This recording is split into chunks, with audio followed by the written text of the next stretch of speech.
Så er øl og politik rykket ud i haven, og i dag der skal vi have kigget på en hazy IPA. Den hedder Unlimited Power. Den største opgave for min generation, det bliver at udfase de fossile brændsler. Og vi har set, hvordan Sverige i 1991 kunne lave 9.000 kWh strøm per indbygger med kernekraft. 30 år senere, så kan vi med sol og vind her i Danmark lave 3.000 kWh. De har simpelthen outperformet os med 30 år og en faktor 3. Derfor så er kernekraft, det er den teknologi, vi ved, der virker, og som vi ved, der kan opskaleres. Kernekraft er det, som kan lave grønne brændsler, som kan give dig ren samvittighed, når du tager på flyrejse på ferie. Det er det, der kan lade din elbil uden emissioner. Når det sikrer stabil energi 24/7 hele året rundt, så er det også det, der gør, at vi kan vælte nogle af de store skorstene, der i dag står klar som backup, når det ikke blæser.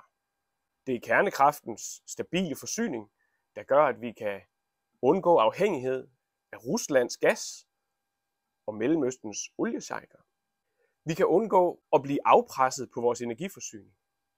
Og vi kan undgå den sårbarhed, der ligger i at være fuldstændig kritisk afhængig af undersøiske kabler.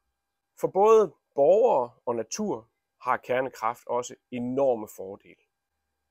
Som eksempel kan man tage de 32 energiparker, som regeringen udpegede i 2023.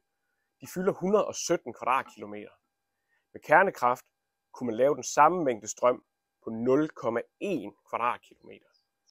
Det er en faktor 1000 bedre, og det er en faktor 1000 i antal mennesker, der bliver påvirket af vores nuværende strategi. Det kan vi simpelthen gøre bedre. Udover at skabe plads til landbrug og natur og menneskeliv, så kan det faktisk også blive et nyt erhvervseventyr.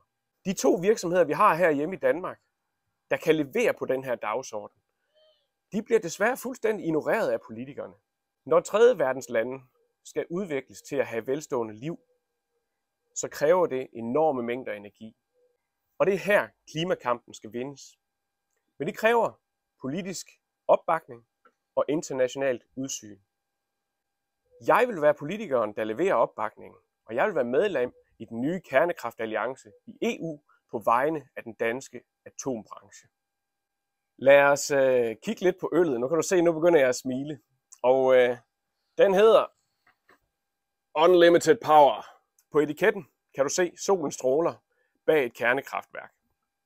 Og det er selvfølgelig symbolet på den uendelige energi, som solen den har givet i millioner af år, og som kernekraften kan give os mennesker med et minimalt aftryk på landskaberne og et minimalt forbrug af ressourcer. Og så er det selvfølgelig også noget med navnet her. Unlimited Power er uendelig energi, og så er det noget med, at jeg er også lidt en nørd. Det er en reference til en særlig scene i Star Wars. Hvis du har en lille smule nørdede tendenser, så ved du, hvad jeg mener.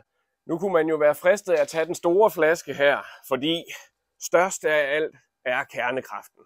Men den her, den gemmer vi til enten til valgaften eller valgfest. Den lyd der.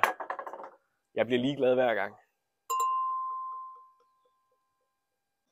I glasset, der har jeg nu en New England IPA. Masser af dejligt skum. Og den mest livlige florale aroma. Duften af frisk luft og fri natur.